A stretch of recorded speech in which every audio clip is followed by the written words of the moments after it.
देखिए प्रश्न एक है हमारा, प्रश्न नंबर 1 चैप्टर सेकंड संवाद से हमारे पास है भारतीय संविधान में केंद्र और व राज्यों के बीच शक्तियों का बंटवारा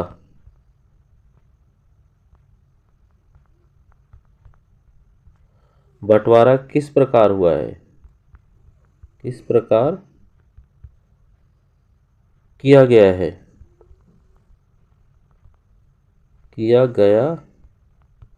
इसका वर्णन कीजिए। तो आइए इसका आंसर को देखते हैं।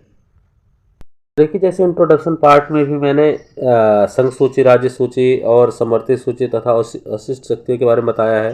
तो ठीक उसी प्रकार से पहले संघ सूची के अंतर्गत, जिसे हम केंद्र सूची भी कहते हैं, जो सरकार होती है भारतीय गवर्नमेंट की, उसको बनाने का अधिकार इन क्षेत्रों में जैसे प्रतिरक्षा हो गया, विदेश हो गया, बैंकिंग, संचार, मुद्रा आदि राष्ट्रीय महत्व के विषय पर वो अपने कानून और नियम को बनाती है।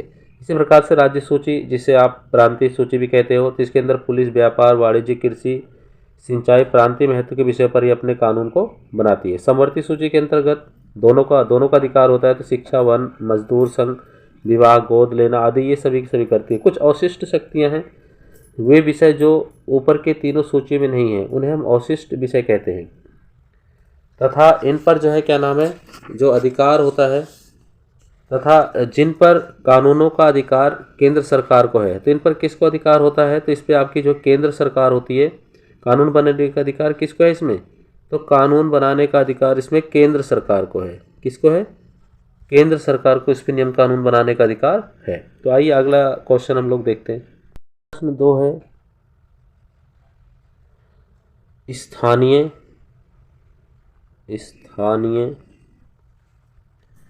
सरकारों के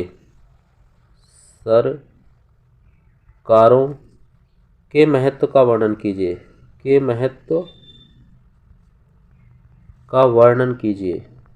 वर्णन कीजिए। तो आइए हम लोग इसका आंसर देखते हैं।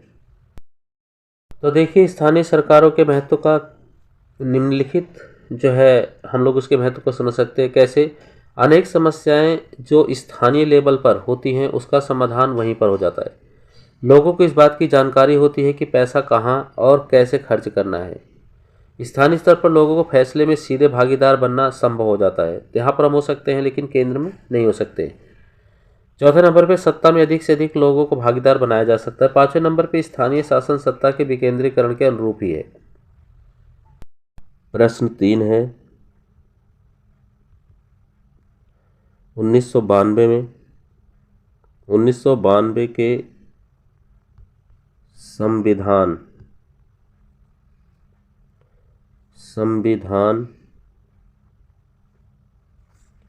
संविधान द्वारा लोकतांत्रिक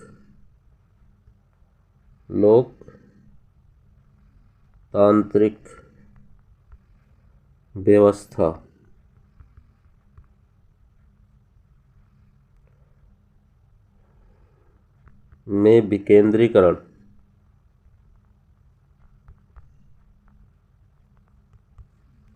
विकेंद्रीकरण को प्रभावी बनाने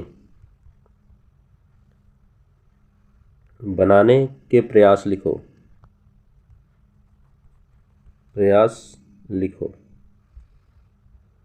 प्रश्न नंबर 3 का उत्तर है हमारे पास, प्रश्न 3 का। तो देखिए स्थानीय निकायों के चुनाव नियमित रूप से कराना अनिवार्य है, ये पहला है। कम से कम 1/3 सीटें महिलाओं के लिए आरक्षित कर दी गई हैं, 1/3। इस राज्य में पंचायत नगर पालिका चुनाव कराने के लिए राज्य चुनाव आयोग नाम की स्वतंत्र संस्था का गठन किया गया है। इसे याद रखना। चुनाव आयोग कराने के लिए स्वतंत्र संस्था का गठन किया गया है। राज्य सरकारों को अपने राजस्व और अधिकारों का कुछ हिस्सा स्थानीय निकायों को देना पड़ता है। ये सभी के सभी सन 1992 के संविधान संशोधन द्वारा लोकतांत्रिक व्यवस्था में विकेंद्रीकरण को प्रभावित करने वाले अनेक प्रयास है। आइए अगला प्रश्न देखते हैं। प्रश्न नंबर 4 को देखते हैं। तो प्रश्न 4 है एकात्मक और संघात्मक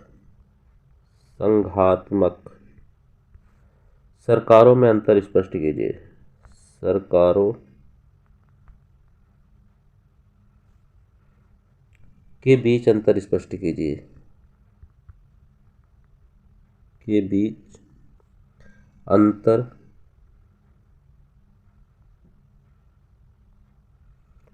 अंतर स्पष्ट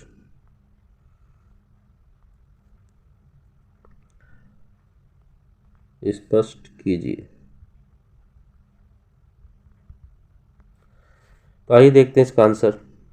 पहले एकात्मक और संघात्मक सरकारों के बीच अंतर को हम लोग सबसे पहले एकात्मक शासन व्यवस्था को देखते हैं। तो इसमें केंद्र सरकार शक्तिशाली होती है। इसके मैंने अपने इंट्रोडक्शन वीडियो में भी इसके बारे में बताया है ठीक ढंग से, बहुत अच्छी तरीके से, उसको भी आप देख लेना। इसके अंतर्गत संविधान संशोधन केंद्र सरकार कर सकती है। शक्तियाँ एक जगह पर केंद्रित होती हैं, अर्थात सरकार के पास जो केंद्र में होती है। इसमें एक ही नागरिकता पाई जाती है, गहरी नागरिकता होती है यहाँ पर। और केंद्र सरकार राज्यों से शक्तियाँ ले सकती है। आगे देखते हैं संघात्मक शासन व्यवस्था। जैसे मैंने आपको बताया था कि इसमें केंद्रीय सरकार अपेक्षाकृत कमजोर होती है। इसमें केंद्र सरकार अकेले संविधान संशोधन नहीं कर सकती है। शक्तियाँ कई स्तरों पर विभाजित हो जाती हैं। कई संघीय व्यवस्था वाले देशों में दोहरी नागरिकता होती है। तो चलिए फिर आगे देखते हैं नेक्स्ट क्वेश्चन अपना। देखिए प्रश्न नंबर 5 को देखते हैं। प्रश्न 5 है हमारे पास। पंचायतों की मुख्य परेशानियों का वर्णन करें। तो क्या प्रश्न है? पंचायतों की मुख्य परेशानियों का वर्णन करें। मुख्य परेशानियों का वर्णन करें।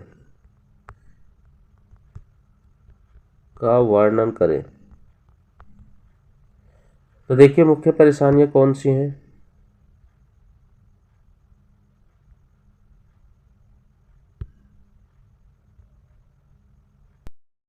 तो प्रश्न नंबर 5 है हमारे पास, पंचायतों की मुख्य परेशानियों का वर्णन करें।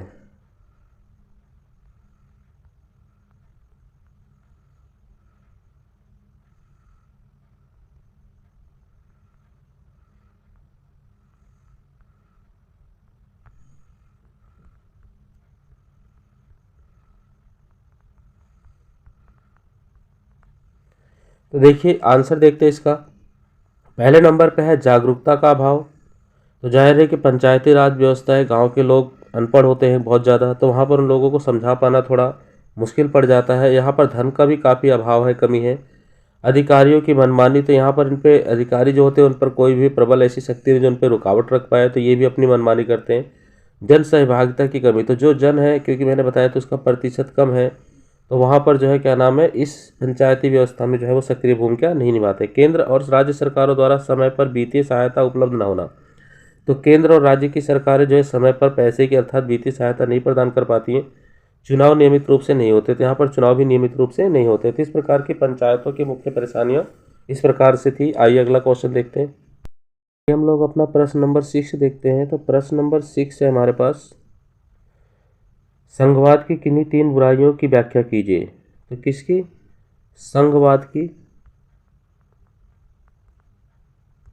संघवाद की बुराइयों का वर्णन। संघवाद की बुराइयों का वर्णन कीजिए। तो देखिए आइए हम लोग इसकी बुराइयों को देखते हैं। तो पहले नंबर पर आपके पास केंद्रीय सरकार का अधिक शक्तिशाली होना। तो यहाँ पर केंद्र की सरकार क्या होती है? अधिक शक्तिशाली होती है। संविधान संशोधन का अधिकार केवल केंद्र को ही प्राप्त है। संसद को अधिक अधिकार होना। धन संबंधित अधिकारों का केंद्र के पास अधिक होना, मतलब कि धन से संबंधित जितने भी धन विधेयक हैं वो सभी के सभी केंद्र के पास ही है, क्योंकि उसे केवल लोकसभा में पेश किया जाता है, राज्यसभा में पेश नहीं किया जा सकता है। केंद्र सरकार राज्य सरकारों के मामले में आवश्यक हस्तक्षेप आपके पास। प्रश्न 6 देखते हैं हम लोग अपना। प्रश्न 6 हमारे पास है, संघवाद संघवाद की 3 बुराइयां लिखिए। 3 बुराइयों की व्याख्या कीजिए।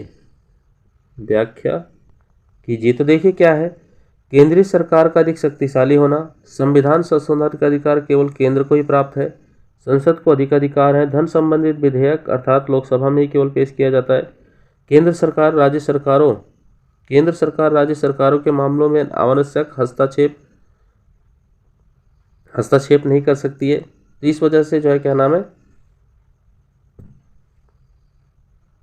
तो इस आप मेरे चैनल के संग जुड़े रहिए, लाइक करिए, सब्सक्राइब करिए, शेयर करिए, कमेंट करिए, अपने दोस्तों से मेरे चैनल को सब्सक्राइब करवाइए, लाइक कराइए वीडियोज़ को, और उन्हें कहिए देखिए जाहिर है जाने वाली परीक्षा में मेरे द्वारा सिलेक्टेड क्वेश्चंस में से ही आपके बोर्ड के परीक्षाओं में क्वेश्चन आपको दिखाई देंगे। और अगर आप मेरी वीडियोज़ को ठीक प्रकार से देख रहे हो और समझ रहे हो तो आप इनके बेहतरीन आंसर्स को लिख सकते हो और परीक्षा में आप 90+ नंबर प्राप्त कर सकते हो। आप सभी बच्चों का वीडियो देखने के लिए धन्यवाद।